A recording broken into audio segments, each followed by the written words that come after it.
जय जोहार और नमस्कार संगवारी हो। स्वागत है आप सभी का छत्तीसगढ़िया न्यूज में एक बार फिर से। चलिए जानते हैं प्रदेश के 10 महत्वपूर्ण काम की खबर जो आपके लिए जान लेना जरूरी होता है, जिसमें आज की पहली बड़ी खबर है। छत्तीसगढ़ में स्कूलों के बच्चे पढ़ाई करने के साथ साथ हुनरमंद बनेंगे, श्री भूपेश बघेल जी ने ऐसा कहा। जी हां, मुख्यमंत्री द्वारा हायर सेकेंडरी की पढ़ाई के साथ साथ ITI की व्यावसायिक परीक्षा लेने के लिए शिक्षा देने जा रही है माध्यमिक शिक्षा मंडल। जी हां, 12वीं के साथ साथ संयुक्त रूप से ITI की भी कोर्स छत्तीसगढ़ के सभी सरकारी और प्राइवेट स्कूलों में चलाए जाएंगे। आपको बता दें कि प्रदेश में संयुक्त प्रणाली की पाठ्यक्रम की शुरुआत ऐतिहासिक है, यानी अब 12वीं की कक्षाओं में जो छात्र पढ़ते हैं उन्हें ITI की भी शिक्षा दी जाएगी। साथ ही 12वीं के रिजल्ट देने के समय उन्हें अलग से ITI का प्रमाण पत्र भी दिया जाएगा, यानी अलग से एडमिशन लेकर के ITI करने की जरूरत नहीं है। आपको बता दें कि प्रदेश सरकार के द्वारा स्कूली शिक्षा के साथ साथ व्यावसायिक शिक्षा की दिशा में बड़ा कदम है। कक्षा 11वीं और 12वीं की पढ़ाई के साथ साथ होगी ITI कोर्स की भी पढ़ाई, दोनों कोर्स एक साथ चलेंगे।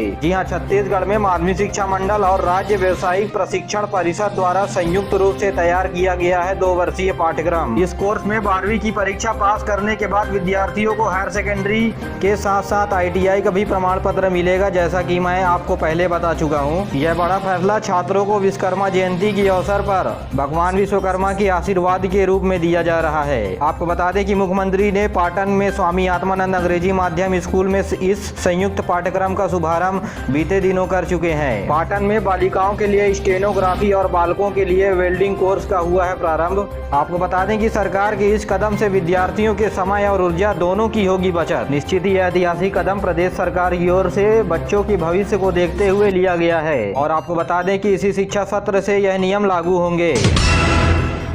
मुख्यमंत्री श्री भूपेश बघेल जी ने बैरिस्टर ठाकुर छेदीलाल की पुण्यतिथि यानी 18 सितंबर उनकी पुण्यतिथि पर उन्हें नमन किया।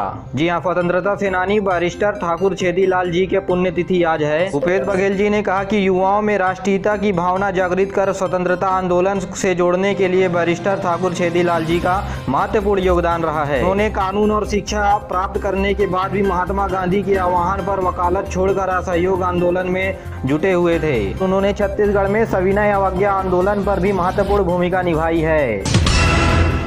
छत्तीसगढ़ में गोठानों पर तेजी से हो रहे हैं विकसित चारागाह। लगभग 4500 गोठानों पर 10,000 एकड़ में हाइब्रिड नेपियर व हरे चारे की बुनाई की जा रही है। जी हां, मवेशियों के खाद्य भोजन यानी नेपियर ग्रास गोठानों में बड़ी मात्रा में रोपण किया जा रहा है। मक्का, बाजरा आदि की भी बुनाई की जा रही है। राज्य में अब तक लगभग 5000 गोठानों में 10,000 एकड़ भूमि पर नेपियर घास लगाई जा चुकी है।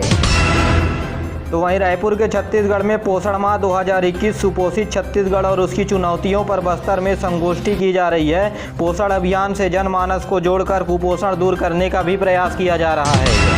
छत्तीसगढ़ प्रदेश का एक बार फिर से देश में नाम रोशन हुआ। प्रदेश की स्वास्थ्य संस्थाओं में राष्ट्रीय गुणवत्ता आश्वासन मानक के क्रियान्वयन में छत्तीसगढ़ को पूरे देश में मिला है द्वितीय पुरस्कार। जिला अस्पताल एवं सामुदायिक स्वास्थ्य केंद्र दोनों की ही श्रेणी में मिला द्वितीय पुरस्कार। यह पुरस्कार रोगी सुरक्षा सप्ताह के अवसर पर केंद्रीय स्वास्थ्य एवं परिवार कल्याण मंत्रालय नई दिल्ली के द्वारा आयोजित वर्चुअल कार्यक्रम में केंद्रीय स्वास्थ्य मंत्री मनसुख मंडाविया के द्वारा प्रदेश के राष्ट्रीय गुणवत्ता आश्वासन मानक के क्रियान्वयन के लिए जिला अस्पतालों और सामुदायिक स्वास्थ्य केंद्र दोनों की श्रेणी में वर्ष 2019 और 21 के बीच प्रदेश के अस्पतालों को द्वितीय पुरस्कार दिया गया है।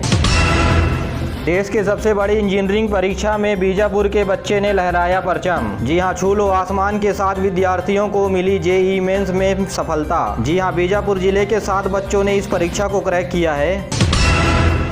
तो वहीं छत्तीसगढ़ में कर्मचारियों के लिए बड़ी खबर सामने निकल के आ रही है। मुख्यमंत्री श्री भूपेश बघेल जी के निर्देश पर राज्य में सरकारी कर्मचारियों के महंगाई भत्ते में बढ़ोतरी का आदेश जारी कर दिया गया है। 7वें वेतनमान में 5% और 6वें वेतनमान में 10% महंगाई भत्ते की वृद्धि की जाएगी। इससे बढ़कर प्रदेश में अब 7वें वेतनमान में 17% और 6वें वेतनमान में 16% की दर से मिलेगा महंगाई भत्ता। जी हाँ, बीते दिनों प्रदेश में 5% महंगाई भत्ता बढ़ाया गया था, जिसका लाभ 1 जुलाई से सन 2021 से लाभ मिलना शुरू हो जाएगा।